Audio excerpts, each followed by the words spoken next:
So, question for you. Who in this room likes winter?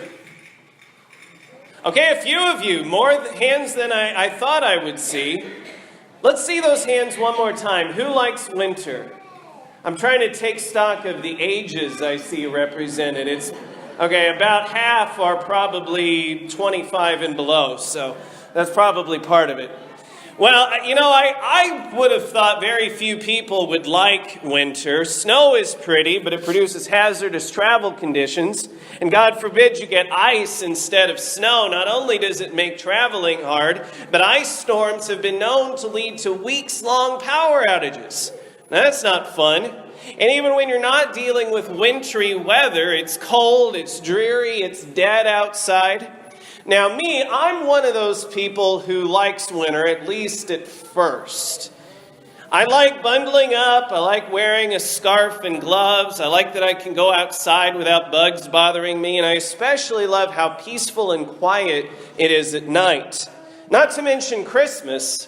I love Christmas, and Christmas, of course, falls in the winter time.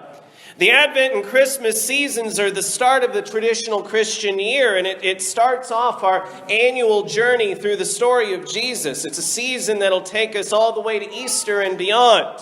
Oh, and another reason for me to like winter is that, well, my birthday's in winter. Late January, to be specific, in case you're wondering.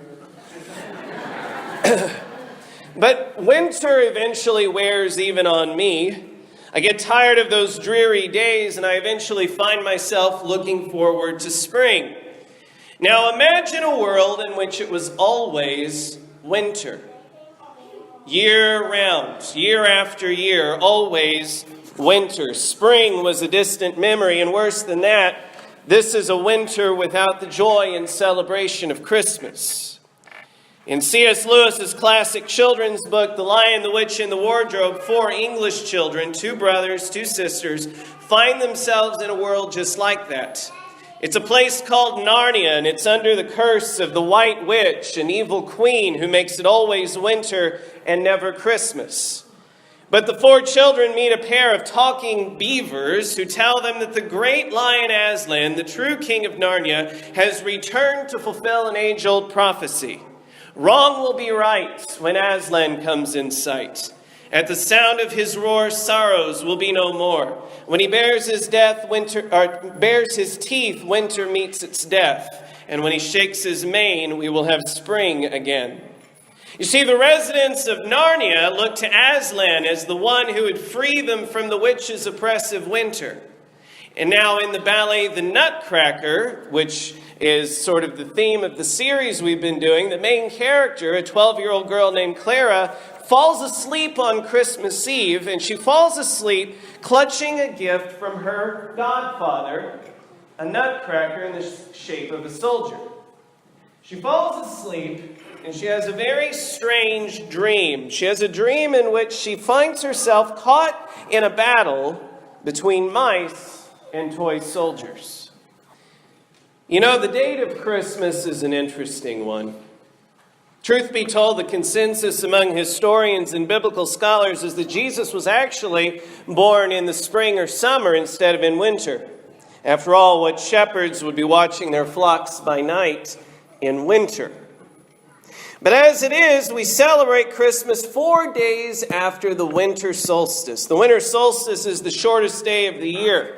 From the summer solstice in June until the winter solstice in December, days in our part of the world gradually get shorter and shorter until finally we get to the winter solstice, the shortest day of the year. But the winter solstice marks a reversal. After 6 months of less and less sunshine, days start to get longer again. The sun shines for more and more hours each day, and as the days get longer and longer, the winter gets warmer and warmer, and one day spring comes. Pre-Christian pagans celebrated the winter solstice. They saw it as an early sign that spring was on its way. And as those people became Christians, their celebration was reshaped into the celebration of Jesus' birth that we know as Christmas. You see, when Jesus came, humanity had been subjected to a spiritual winter.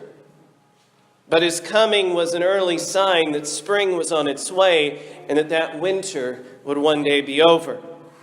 Just like Clara needed the Nutcracker and his soldiers to rescue her from the Mouse King and his minions, God's people, the Jews, were keenly aware of their need for God to send someone to save them from their troubles. They longed for a leader who would bring an end to a dark season in their history, a winter that seemed like it would never end. You see, centuries before Jesus arrived on the scene, God's people had abandoned the way of life he taught them. Their rebellion grew worse and worse over the generations until finally God allowed them to be conquered by their enemies and hauled away from their homeland. The prophet Isaiah warned them that that day would come, and it did. Even when they finally returned to their homeland more than a generation later, their troubles weren't over. They found themselves surrounded by enemies. They would continue to be oppressed by foreign empires like the Greeks. The Greeks desecrated their holy temple, forced them into armed rebellion. Then came the Romans, who taxed them mercilessly and appointed leaders who favored Rome's interests over the people's. That was the kind of winter God's people had faced for generations. But in his time, Isaiah had given the people more than a warning of what was to come. He also gave them a promise. This was the promise. Nevertheless, there will be no more gloom for those who are in distress.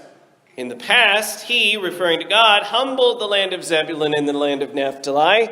But in the future, he will honor Galilee of the nations by way of the sea beyond the Jordan. The people walking in darkness have seen a great light. On those living in the land of deep darkness, a light has dawned. You have enlarged the nation and increased their joy. They rejoice before you as people rejoice at the harvest, as warriors rejoice when dividing the plunder. For as in the day of Midian's defeat, you have scattered the yoke that burdens them, the bar across their shoulders, the rod of their oppressor. Every warrior's boot used in battle and every garment rolled in blood will be destined for burning, will be fuel for the fire. For to us a child is born, for to us a son is given, and the government will be on his shoulders, and he will be called Wonderful Counselor, Mighty God, Everlasting Father, Prince of Peace. Of the greatness of his government and peace there will be no end. He will reign on David's throne and over his kingdom, establishing and upholding it with justice and righteousness from that time on and forever. The zeal of the Lord Almighty will accomplish this. See, through his servant Isaiah, God promised his people that he would send them a leader, a king who would overcome evil and injustice. He would save them just like the Nutcracker saved Clara. He would reverse the darkness of winter and eventually bring about the return of spring.